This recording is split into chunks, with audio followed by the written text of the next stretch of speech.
श्री ब्रह्मा जी कहते हैं, नारद, तदंतर वशिष्ठ जी ने प्राचीन काल में राजा अनरण्य के द्वारा अपनी कन्या पद्मा का पिप्पलाद के साथ विवाह करने की तथा धर्म के वरदान से पिप्पलाद के तरुण अवस्था, रूप, गुण, सदा स्थिर रहने वाले यौवन, कुबेर और इंद्र से भी बढ़कर धन, ऐश्वर्य, भक्ति, सिद्धि और समता प्राप्त करने की तथा पद्मा के स्थिर यौवन, सौभाग्य, संपत्ति और भरता के द्वारा परम गुणवान 10 पुत्रों के प्राप्त करने की कथा सुनाकर कहा, हे शैलेंद्र, तुम मेरे कथन के सार तत्व को समझकर अपनी पुत्री पार्वती का हाथ महादेव जी के हाथ में दे दो और मैना सहित तुम्हारे मन में जो कुरोष है उसे त्याग दो। आज से 1 सप्ताह बीतने पर अत्यंत शुभ और दुर्लभ मुहूर्त आने वाला है।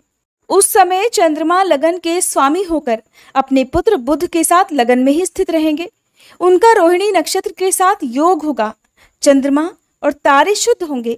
मार्गशीर्ष मास के अंतर्गत संपूर्ण दोषों से रहित सोमवार को, जबकि लगन पर संपूर्ण शुभ ग्रहों की दृष्टि होगी, पाप ग्रहों की दृष्टि नहीं होगी और बृहस्पति ऐसे स्थान पर स्थित होंगे जहां वे उत्तम संतान और पति का सौभाग्य देने में समर्थ होंगे।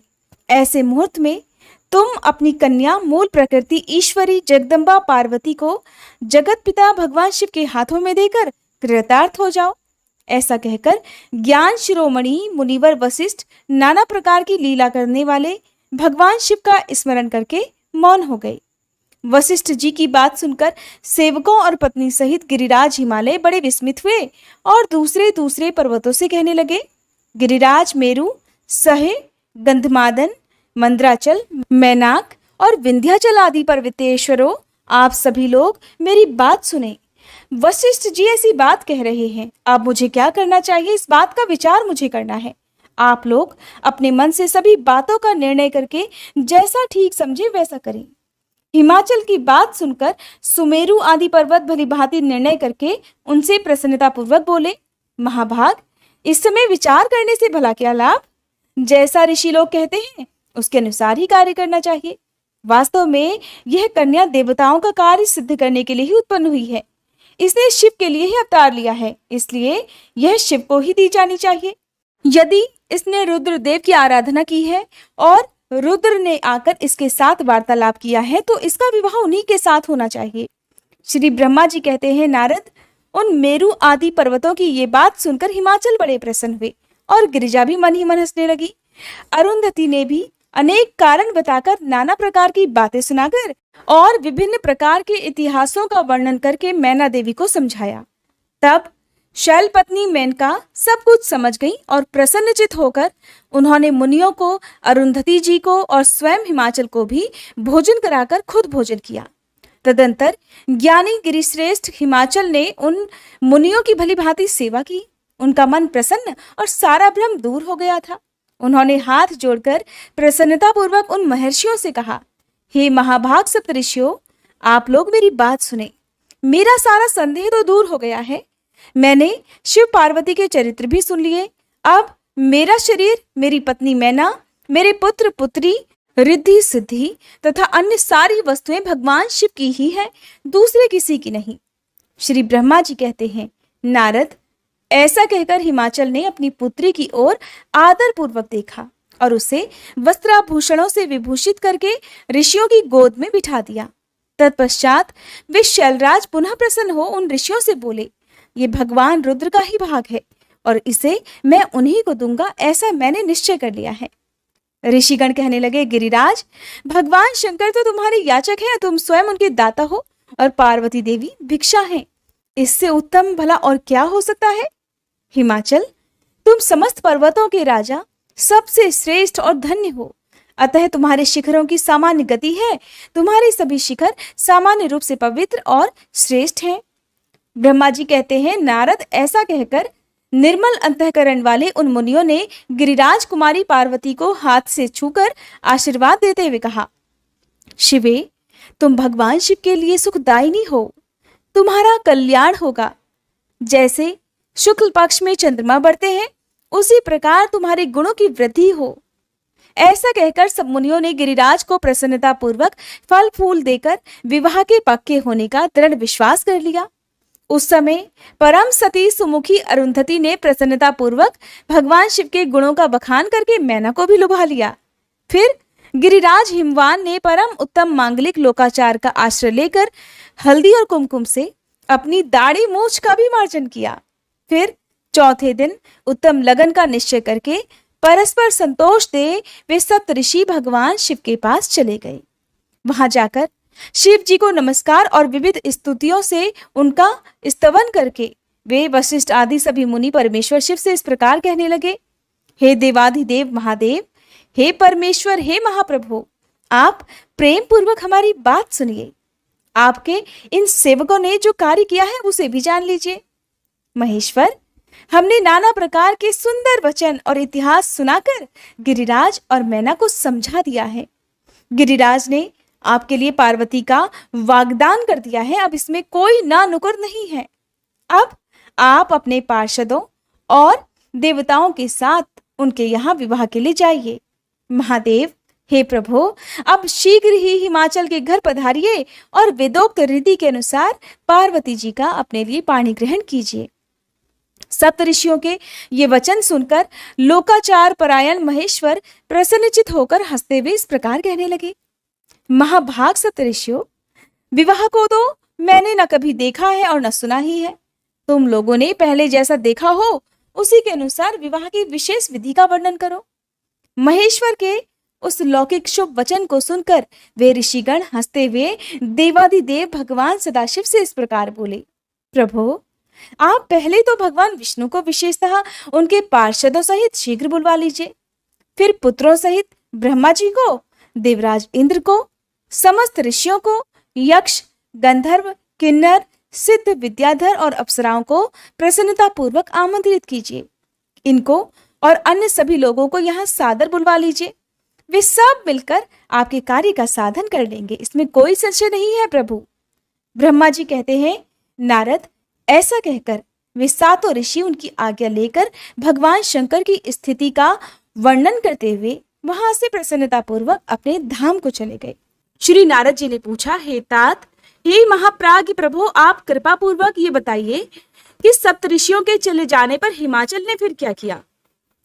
ब्रह्मा जी कहने लगे, मुनीश्वर, अरुंधति सहित उन ऋषियों के चले जाने पर हिमवान ने जो कार्य किया वो तुम्हें बता रहा हूँ, ध्यान पूर्वक सुनो। सप्त ऋषियों के जाने के बाद अपने मेरु आदि भाई बंधुओं को आमंत्रित करके पुत्र और पत्नी सहित महामनस्वी गिरिराज हिमवान बड़े हर्ष का अनुभव करने लगे। उसके बाद ऋषियों की आज्ञा के अनुसार हिमवान ने अपने पुरोहित गर्ग जी से बड़ी प्रसन्नता के साथ लगन पत्रिका लिखवाई। उस पत्रिका को उन्होंने भगवान शिव के पास भेजा।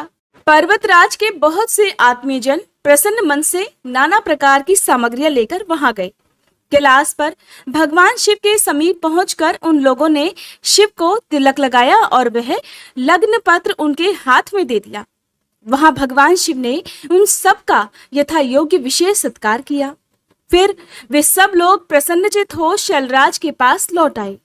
महेश्वर के द्वारा विशेष सम्मानित होकर बड़े हर्ष के साथ लौटे हुए उन लोगों को देखकर हिमवान के हृदय में अत्यंत हर्ष हुआ। फिर आनंदित होकर शैलराज ने नाना देशों में रहने वाले अपने बंधु बांधवों को लिखित निमंत्रण भेजा, जो उन सभी को बड़ा सुख देने वाला था। इसके बाद वे बड़े आदर और उत्साह के साथ उत्तम अन्न और नाना प्रकार की विवाहोचित सामग्रियों का संग्रह करने लगे, जैसा कि विवाह के समय किया जाता है। उन्होंने चावल, गुड़, शक्कर, आटा, दूध, दही, घी, मिठाई, नमकीन पदार्थ, मक्खन, पकवान, महान स्वादिष्ट रस और नाना प्रकार के व्यंजन इतने अधिक एकत्रित कर लिए कि सूखे पदार्थों के तो पहाड़ से खड़े हो गए और द्रव पदार्थों की बावड़ियां बन गई।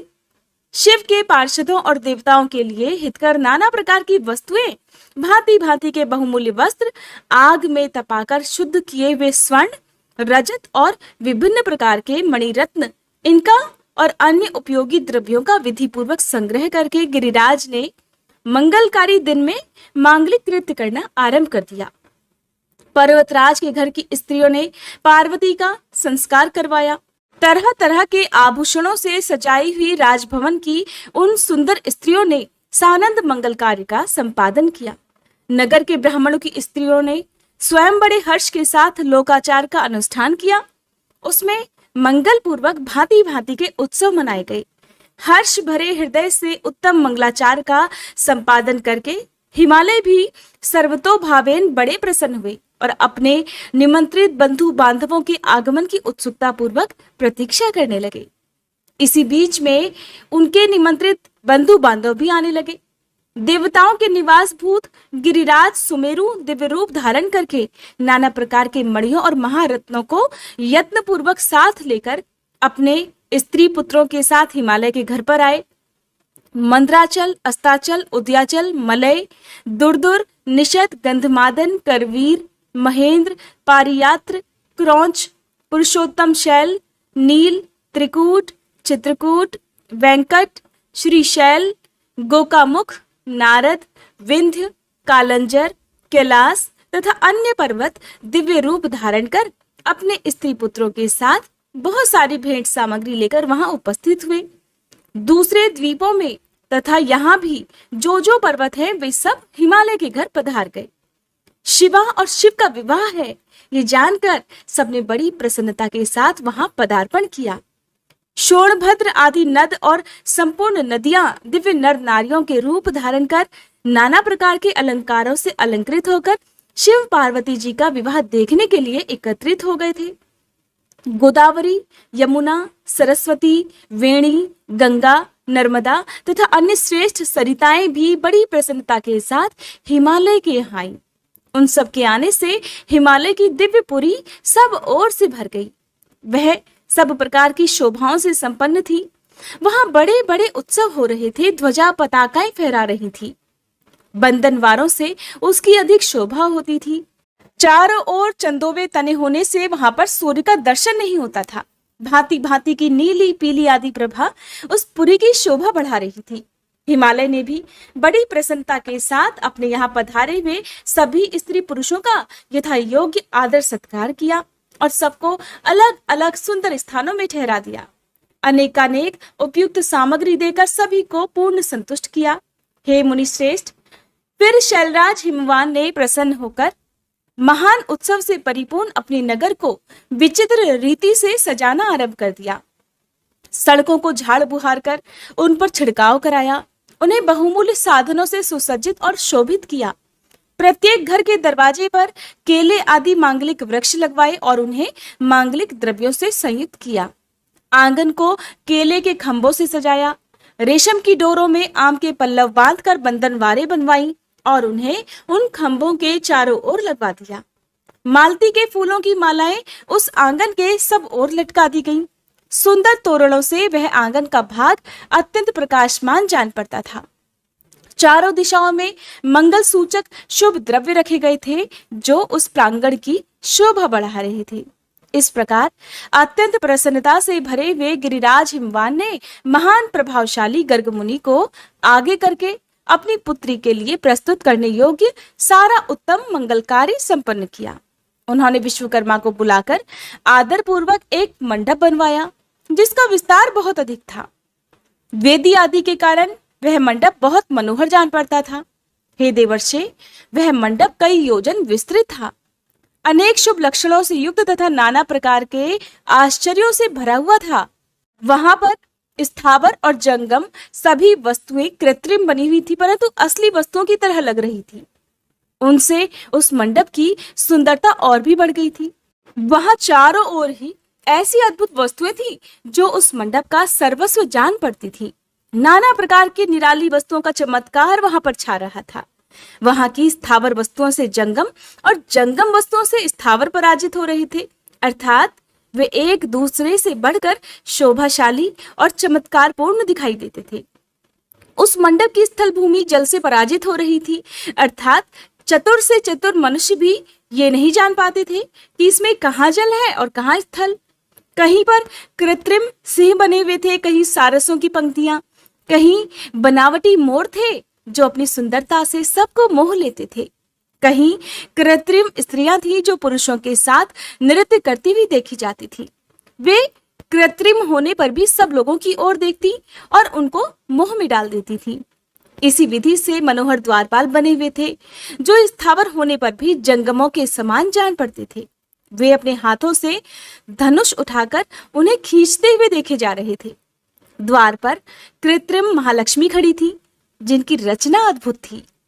वह समस्त शुभ लक्षणों से संयुक्त दिखाई देती थी और उन्हें देखकर ऐसा जान पड़ता था मानो क्षीर सागर से साक्षात लक्ष्मी जी ही वहां पर आ गई हों। उस मंडप में स्थान स्थान पर सजे सजाए कृत्रिम हाथी खड़े किए गए थे, जो कि असली हाथियों की तरह लग रहे थे। घुड़सवारों सहित घोड़े और हाथी सवारों सहित हाथी बनाए गए थे। जहां तहां रथियों सहित रथ बने हुए थे, जो कृत्रिम अश्वों से ही खींचे जाते थे, और उन्हें देखकर लोगों को बड़ा आश्चर्य होता था। इनके सिवा दूसरे कृत्रिम वाहन भी वहां खड़े हुए थे। पैदल सिपाहियों की कृत्रिम सेना भी वहां पर मौजूद थी।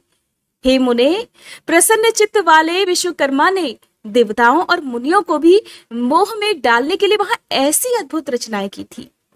मंडप के सबसे बड़े फाटक पर कृत्रिम नंदी खड़ा था, जो शुद्ध स्फटिक मणि के समान उज्जवल कांति से सुशोभित होता था। भगवान शिव के वाहन नंदी की जैसी आकृति है, ठीक वैसा ही वो भी था। उस कृत्रिम नंदी के ऊपर रत्न विभूषित महादिव्य पुष्पक शोभा पाता था, जो पल्लवों और श्वेत चामरों से सजाया गया था। उसके वाम पार्श्व में 2 कृत्रिम हाथी खड़े थे, जिनका रंग विशुद्ध केसर के समान था। वे 4 दांतों वाले बनवाए गए थे और 60 वर्ष के पाठों के समान दिखते थे, और वे एक दूसरे से परस्पर स्नेह करते से दिखाई दे रहे थे। उनमें बड़ी चमक थी। इस प्रकार सूर्य के समान अत्यंत प्रकाशमान 2 दिव्य अश्व भी विश्वकर्मा जी ने बनाए थे, जो चमर से अलंकृत और दिव्य आभूषणों से विभूषित थे। श्रेष्ठ रत्नमय आभूषणों से संपन्न कवचधारी लोकपाल तथा संपूर्ण देवता भी वहां विश्वकर्मा द्वारा रचे गए थे, जो ठीक उन्हीं लोकपालों और देवताओं से मिलते जुलते थे। इसी तरह भृगु आदि समस्त तपोधन ऋषि, अन्यान उपदेवता और सिद्ध भी उनके द्वारा वहां पर निर्मित किए गए थे। गरुड़ आदि समस्त पार्षदों से युक्त भगवान विष्णु का कृत्रिम विग्रह भी विश्वकर्मा ने बनाया था, जिसका स्वरूप साक्षात श्री हरि के समान ही आश्चर्यजनक था। नारद, उसी प्रकार पुत्रों, वेदों और सिद्धों से घिरे हुए मुझ ब्रह्मा की भी प्रतिमा वहां पर बनाई गई थी, जो मेरे समान ही वैदिक सूक्तों का पाठ कर रही थी। ऐरावत हाथी पर चढ़े हुए देवराज इंद्र भी वहां दल बल के साथ खड़े थे। वे भी कृत्रिम ही बनाए गए थे और परिपूर्ण चंद्रमा के समान प्रकाशित होते थे। देवर्षि, बहुत कहने से क्या लाभ। हिमाचल से प्रेरित हुए विश्वकर्मा ने वहां शीघ्र ही संपूर्ण देव समाज के कृत्रिम विग्रहों का निर्माण कर लिया था। इस प्रकार उन्होंने दिव्य मंडप की रचना की थी। वह मंडप अनेक आश्चर्यों से युक्त महान तथा देवताओं को भी मोह लेने वाला था।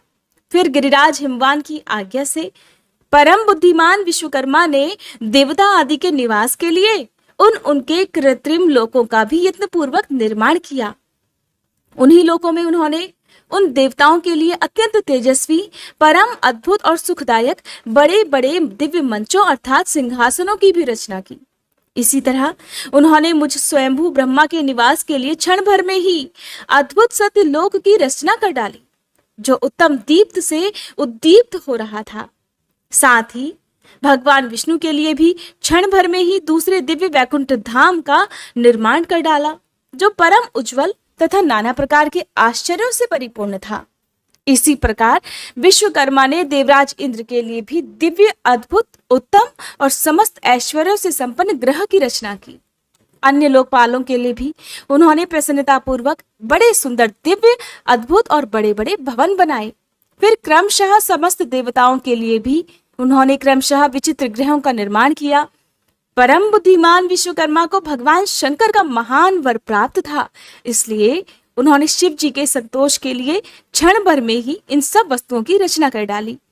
फिर उसी प्रकार शंकर जी के लिए भी उन्होंने एक शोभाशाली गृह का निर्माण किया, जो शिव जी के चिन्ह से युक्त तथा शिवलोकवर्ती दिव्य भवन के समान ही अनुपम था।